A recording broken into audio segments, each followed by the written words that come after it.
young people have changed. Young people are no longer naturally accepting of some of the boundaries, some of the knowledges, some of the ways of learning that you and I might have found productive and useful. And so I don't think that our secondary system, and I don't think that the rest of society either, has caught up with that in a very sort of coherent and positive way. And so what we're experiencing now is not so much change, is our reactions to the fact that young people have changed. Their needs are way more diverse, way more critical in some cases, and we need to organise ourselves around that better. And when I say we, I mean not just teachers, but the communities and all parts of the communities, like business, like parents, like whānau. We all need to be way more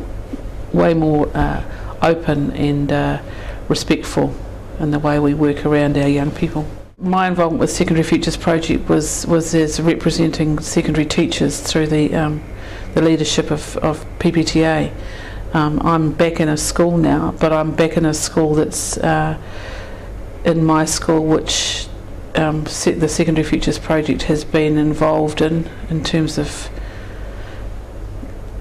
working with the school community around what its particular future might be in 20 years' time. I try and measure what I do and say, does this help build that future for these kids?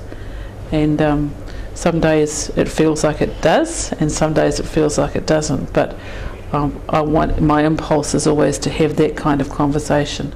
Secondary Futures has probably created some sleepers, if we use that intelligence terminology, so that in a sense sleepers have been planted in the community and in schools and in organisations, and they know how to give themselves permission, and they know how to give other people permission to talk about the future.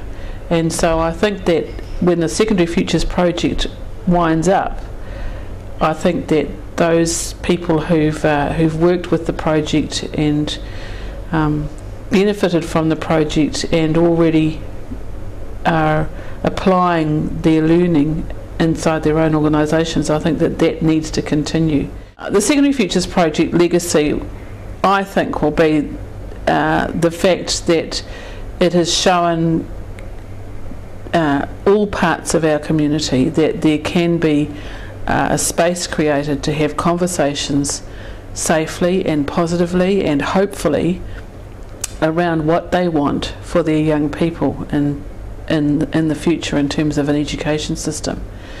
And I think that that legacy is kind of peopled by those who've had close involvement with the project, and that we are capable of carrying on those conversations, of setting up those exchanges between schools and teachers and communities and businesses and other sector organisations. I think, but it's a legacy that we have to take forward. The project will be gone, but the way of working, the practices, the spaces that were created have to continue if we're going to have an education system that works successfully for all kids in Aotearoa.